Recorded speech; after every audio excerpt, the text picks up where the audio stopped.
رسول اللہ صلی اللہ علیہ وآلہ وسلم نزول قرآن کے وقت بہت سختی محسوس فرمایا کرتے تھے، اور اس کی علامتوں میں سے ایک یہ تھی کہ یاد کرنے کے لیے آپ اپنے ہونٹوں کو ہلاتے تھے۔ ابن عباس رضی اللہ تعالیٰ عنہ نے کہا، میں اپنے ہونٹوں کو ہلاتا ہوں جس طرح آپ ہلاتے تھے۔ سعید کہتے ہیں، میں بھی اپنے ہونٹ ہلاتا ہوں جس طرح ابن عباس رضی اللہ تعالیٰ عنہ کو میں نے ہلاتے دیکھا۔ پھر انہوں نے اپنے ہونٹ ہلائے۔ ابن عباس رضی اللہ تعالیٰ عنہ نے کہا، پھر یہ آیت اتری کہ اے محمد، قرآن کو جلد جلد یاد کرنے کے لیے اپنی زبان نہ ہلاؤ، اس کا جمع کر دینا اور پڑھا دینا ہمارا ذمہ ہے۔ حضرت ابن عباس رضی اللہ تعالیٰ عنہ کہتے ہیں، یعنی قرآن آپ صلی اللہ علیہ وآلہ وسلم کے دل میں جمع دینا اور پڑھا دینا ہمارے ذمہ ہے۔ پھر جب ہم پڑھ چکے تو اس پڑھے ہوئے کی اتباع کرو۔ ابن عباس رضی اللہ تعالیٰ عنہ فرماتے ہیں، اس کا مطلب یہ ہے آپ اس کو خاموشی کے ساتھ سنتے رہو، اس کے بعد مطلب سمجھا دینا ہمارے ذمہ ہے۔ پھر یقیناً یہ ہماری ذمہ داری ہے کہ آپ اس کو پڑھو، یعنی اس کو محفوظ کر سکو۔ چنانچہ اس کے بعد جب آپ کے پاس حضرت جبرائیل علیہ السلام وحی لے کر آتے تو آپ توجہ سے سنتے، جب وہ چلے جاتے تو رسول اللہ صلی اللہ علیہ وسلم اس وحی کو اس طرح پڑھتے جس طرح حضرت جبرائیل علیہ السلام نے اسے پڑھا تھا۔ صحیح بخاری حدیث نمبر 5۔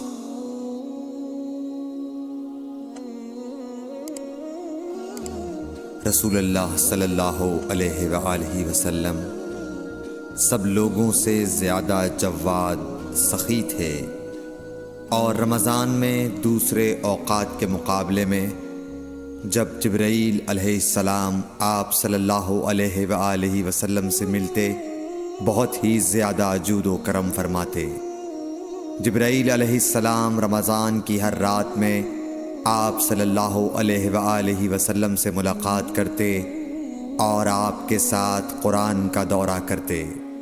غرض حضرت صلی اللہ علیہ وآلہ وسلم لوگوں کو بھلائی پہنچانے میں بارش لانے والی ہوا سے بھی زیادہ جود و کرم فرمایا کرتے تھے۔ صحیح بخاری حدیث نمبر 6۔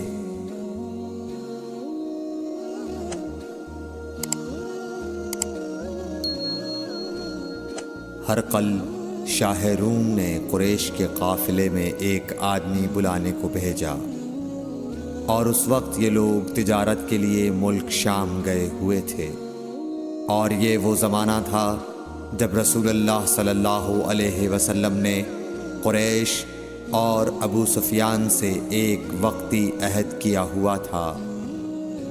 جب ابو سفیان اور دوسرے لوگ ہرقل کے پاس ایلیا پہنچے جہاں ہرقل نے دربار طلب کیا تھا، اس کے گرد روم کے بڑے بڑے لوگ، علماء، وزراء و امراء بیٹھے ہوئے تھے۔ ہرقل نے ان کو اور اپنے ترجمان کو بلوایا، پھر ان سے پوچھا کہ تم میں سے کون شخص مدعی رسالت کا زیادہ قریبی عزیز ہے؟ ابو سفیان کہتے ہیں کہ میں بول اٹھا کہ میں اس کا سب سے زیادہ قریبی رشتہ دار ہوں۔ یہ سن کر ہرقل نے حکم دیا کہ اس ابو سفیان کو میرے قریب لا کر بٹھاؤ اور اس کے ساتھیوں کو اس کی پیٹھ کے پیچھے بٹھا دو۔ پھر اپنے ترجمان سے کہا کہ ان لوگوں سے کہہ دو کہ میں ابو سفیان سے اس شخص یعنی محمد صلی اللہ علیہ وسلم کے حالات پوچھتا ہوں، اگر یہ مجھ سے کسی بات میں جھوٹ بول دے تو تم اس کا جھوٹ ظاہر کر دینا۔ ابو سفیان کا قول ہے کہ خدا کی قسم، اگر مجھے یہ غیرت نہ آتی کہ یہ لوگ مجھ کو جھٹلائیں گے تو میں آپ صلی اللہ علیہ وسلم کی نسبت ضرور غلط گوئی سے کام لیتا۔ خیر، پہلی بات جو ہرقل نے مجھ سے پوچھی وہ یہ کہ اس شخص کا خاندان تم لوگوں میں کیسا ہے؟ میں نے کہا وہ تو بڑے اونچے عالی نسب والے ہیں۔ کہنے لگا اس سے پہلے بھی کسی نے تم لوگوں میں ایسی بات کہی تھی؟ میں نے کہا نہیں۔ کہنے لگا اچھا اس کے بڑوں میں کوئی بادشاہ ہوا ہے؟ میں نے کہا نہیں۔ پھر اس نے کہا بڑے لوگوں نے اس کی پیروی اختیار کی ہے یا کمزوروں نے؟ میں نے کہا نہیں، کمزوروں نے۔ پھر کہنے لگا اس کے تابعدار روز بڑھتے جاتے ہیں یا کوئی ساتھی پھر بھی جاتا ہے؟ میں نے کہا نہیں۔ کہنے لگا کیا اپنے اس دعوی نبوت سے پہلے کبھی کسی بھی موقع پر اس نے جھوٹ بولا ہے؟ میں نے کہا نہیں۔ اور اب ہماری اس سے صلح کی ایک مقررہ مدت ٹھہری ہوئی ہے، معلوم نہیں وہ اس میں کیا کرنے والا ہے۔ ابو سفیان کہتے ہیں میں اس بات کے سوا اور کوئی جھوٹ اس گفتگو میں شامل نہ کر سکا۔ ہرقل نے کہا کیا تمہاری اس سے کبھی لڑائی بھی ہوئی ہے؟ ہم نے کہا کہ ہاں۔ بولا پھر تمہاری اور اس کی جنگ کا کیا حال ہوتا ہے؟ میں نے کہا لڑائی ڈول کی طرح ہے، کبھی وہ ہم سے میدان جنگ جیت لیتے ہیں اور کبھی ہم ان سے جیت لیتے ہیں۔ ہرقل نے پوچھا وہ تمہیں کس بات کا حکم دیتا ہے؟ میں نے کہا وہ کہتا ہے کہ صرف ایک اللہ ہی کی عبادت کرو، اس کا کسی کو شریک نہ بناؤ، اور اپنے باپ دادا کی شرک کی باتیں چھوڑ دو، اور ہمیں نماز پڑھنے، سچ بولنے، پرہیزگاری اور صلہ رحمی کا حکم دیتا ہے۔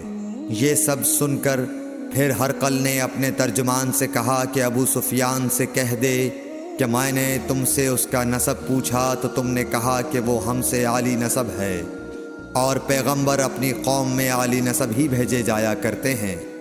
میں نے تم سے پوچھا کہ دعوی نبوت کی یہ بات تمہارے اندر اس سے پہلے کسی اور نے بھی کہی تھی؟ تو تم نے جواب دیا کہ نہیں۔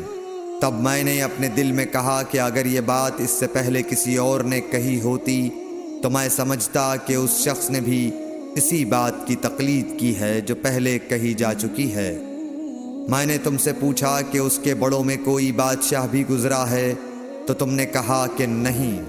تو میں نے دل میں کہا کہ ان کے بزرگوں میں سے کوئی بادشاہ ہوا ہوگا تو کہہ دوں گا کہ وہ شخص اس بہانے اپنے آباء و اجداد کی بادشاہت اور ان کا ملک دوبارہ حاصل کرنا چاہتا ہے۔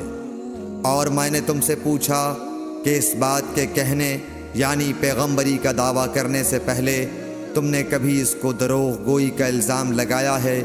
تم نے کہا کہ نہیں۔ تو میں نے سمجھ لیا کہ جو شخص آدمیوں کے ساتھ دروغ گوئی سے بچے وہ اللہ کے بارے میں کیسے جھوٹی بات کہہ سکتا ہے۔ اور میں نے تم سے پوچھا کہ بڑے لوگ اس کے پیرو ہوتے ہیں یا کمزور آدمی؟ تم نے کہا کمزوروں نے اس کی اتباع کی ہے۔ تو دراصل یہی لوگ پیغمبروں کے متبعین ہوتے ہیں۔ اور میں نے تم سے پوچھا کہ اس کے ساتھی بڑھ رہے ہیں یا کم ہو رہے ہیں؟ تم نے کہا کہ وہ بڑھ رہے ہیں، اور ایمان کی کیفیت یہی ہوتی ہے حتیٰ کہ وہ کامل ہو جاتا ہے۔ اور میں نے تم سے پوچھا کہ آیا کوئی شخص اس کے دین سے ناخوش ہو کر مرتد بھی ہو جاتا ہے؟ تم نے کہا نہیں۔ تو ایمان کی خاصیت بھی یہی ہے، جن کے دلوں میں اس کی مسرت رچ بس جائے وہ اس سے لوٹا نہیں کرتے۔ اور میں نے تم سے پوچھا کہ آیا وہ کبھی عہد شکنی کرتے ہیں؟ تم نے کہا نہیں۔ پیغمبروں کا یہی حال ہوتا ہے، وہ عہد کی خلاف ورزی نہیں کرتے۔ اور میں نے تم سے کہا کہ وہ تم سے کس چیز کے لیے کہتے ہیں؟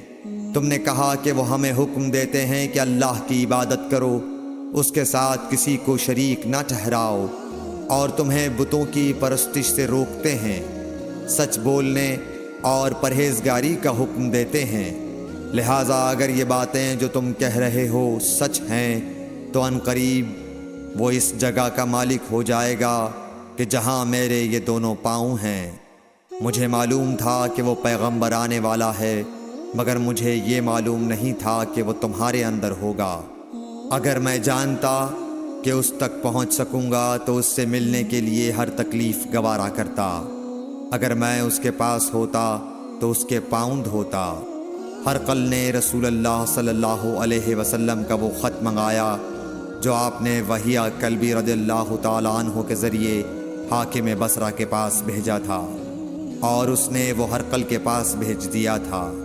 پھر اس کو پڑھا تو اس میں لکھا تھا، اللہ کے نام کے ساتھ جو نہایت مہربان اور رحم والا ہے۔ اللہ کے بندے اور اس کے پیغمبر محمد صلی اللہ علیہ وسلم کی طرف سے یہ خط ہے شاہ روم کے لیے۔ اس شخص پر سلام ہو جو ہدایت کی پیروی کرے۔ اس کے بعد میں آپ کے سامنے دعوت اسلام پیش کرتا ہوں۔ اگر آپ اسلام لے آئیں گے تو دین و دنیا میں سلامتی نصیب ہوگی، اللہ آپ کو دوہرا ثواب دے گا، اور اگر آپ میری دعوت سے روگردانی کریں گے تو آپ کی رعایا کا گناہ بھی آپ ہی پر ہوگا۔ اور اے اہل کتاب، ایک ایسی بات پر آ جاؤ جو ہمارے اور تمہارے درمیان یکساں ہے، وہ یہ کہ ہم اللہ کے سوا کسی کی عبادت نہ کریں اور کسی کو اس کا شریک نہ ٹھہرائیں، اور نہ ہم میں سے کوئی کسی کو خدا کے سوا اپنا رب بنائے۔ پھر اگر وہ اہل کتاب اس کتاب سے منہ پھیر لیں تو مسلمانوں، تم ان سے کہہ دو کہ تم مانو یا نہ مانو، ہم ایک خدا کے اطاعت گزار ہیں۔ ابو سفیان کہتے ہیں، جب ہرقل نے جو کچھ کہنا تھا کہہ دیا اور خط پڑھ کر فارغ ہوا تو اس کے ارد گرد بہت شور و غوغا ہوا، بہت سی آوازیں اٹھیں اور ہمیں باہر نکال دیا گیا۔ تب میں نے اپنے ساتھیوں سے کہا کہ ابو کبشہ کے بیٹے حضرت صلی اللہ علیہ وسلم کا معاملہ تو بہت بڑھ گیا۔ دیکھو تو اس سے بنی اصفر روم کا بادشاہ بھی ڈرتا ہے۔ مجھے اس وقت سے اس بات کا یقین ہو گیا کہ حضور صلی اللہ علیہ وسلم عنقریب غالب ہو کر رہیں گے، حتیٰ کہ اللہ نے مجھے مسلمان کر دیا۔ راوی کا بیان ہے کہ ابن ناطور ایلیا کا حاکم ہرقل کا مصاحب اور شام کے نصارہ کا لاٹ پادری بیان کرتا تھا کہ ہرقل جب ایلیا آیا ایک دن صبح کو پریشان اٹھا تو اس کے درباریوں نے دریافت کیا کہ آج ہم آپ کی حالت بدلی ہوئی پاتے ہیں، کیا وجہ ہے؟ ابن ناطور کا بیان ہے کہ ہرقل نجومی تھا، علم نجوم میں وہ پوری مہارت رکھتا تھا۔ اس نے اپنے ہم نشینوں کو بتایا کہ میں نے آج رات ستاروں پر نظر ڈالی تو دیکھا کہ ختنہ کرنے والوں کا بادشاہ ہمارے ملک پر غالب آ گیا ہے۔ بھلا اس زمانے میں کون لوگ ختنہ کرتے ہیں؟ انہوں نے کہا کہ یہود کے سوا کوئی ختنہ نہیں کرتا، سو ان کی وجہ سے پریشان نہ ہوں۔ سلطنت کے تمام شہروں میں یہ حکم لکھ بھیجیے کہ وہاں جتنے یہودی ہوں سب قتل کر دیے جائیں۔ وہ لوگ انہی باتوں میں مشغول تھے کہ ہرقل کے پاس ایک آدمی لایا گیا جسے شاہ غسان نے بھیجا تھا۔ اس نے رسول اللہ صلی اللہ علیہ وسلم کے حالات بیان کیے۔ جب ہرقل نے سارے حالات سن لیے تو کہا کہ جا کر دیکھو وہ ختنہ کیے ہوئے ہے یا نہیں۔ انہوں نے اسے دیکھا تو بتلایا کہ وہ ختنہ کیا ہوا ہے۔ ہرقل نے جب اس شخص سے عرب کے بارے میں پوچھا تو اس نے بتلایا کہ وہ ختنہ کرتے ہیں۔ تب ہرقل نے کہا کہ یہی محمد صلی اللہ علیہ وسلم اس امت کے بادشاہ ہیں جو پیدا ہو چکے ہیں۔ پھر اس نے اپنے ایک دوست کو رومیہ خط لکھا اور وہ بھی علم نجوم میں ہرقل کی طرح ماہر تھا۔ پھر وہاں سے ہرقل حمص چلا گیا۔ ابھی حمص سے نکلا نہیں تھا کہ اس کے دوست کا خط اس کے جواب میں آ گیا۔ اس کی رائے بھی حضور صلی اللہ علیہ وسلم کے ظہور کے بارے میں ہرقل کے موافق تھی کہ محمد صلی اللہ علیہ وسلم واقعی پیغمبر ہیں۔ اس کے بعد ہرقل نے روم کے بڑے آدمیوں کو اپنے حمص کے محل میں طلب کیا اور اس کے حکم سے محل کے دروازے بند کر لیے گئے۔ پھر وہ اپنے خاص محل سے باہر آیا اور کہا، اے روم والو، کیا ہدایت اور کامیابی میں کچھ حصہ تمہارے لیے بھی ہے؟ اگر تم اپنی سلطنت کی بقا چاہتے ہو تو پھر اس نبی صلی اللہ علیہ وسلم کی بیعت کر لو اور مسلمان ہو جاؤ۔ یہ سننا تھا کہ پھر لوگ وحشی گدھوں کی طرح دروازوں کی طرف دوڑے، مگر انہیں بند پایا۔ آخر جب ہرقل نے اس بات سے ان کی یہ نفرت دیکھی اور ان کے ایمان لانے سے مایوس ہو گیا تو کہنے لگا کہ ان لوگوں کو میرے پاس لاؤ۔ جب وہ دوبارہ آئے تو اس نے کہا، میں نے جو بات کہی تھی اس سے تمہاری دینی پختگی کی آزمائش مقصود تھی، سو وہ میں نے دیکھ لی۔ تب یہ بات سن کر وہ سب کے سب اس کے سامنے سجدے میں گر پڑے اور اس سے خوش ہو گئے۔ بالآخر ہرقل کی آخری حالت یہی رہی۔ صحیح بخاری حدیث نمبر 7۔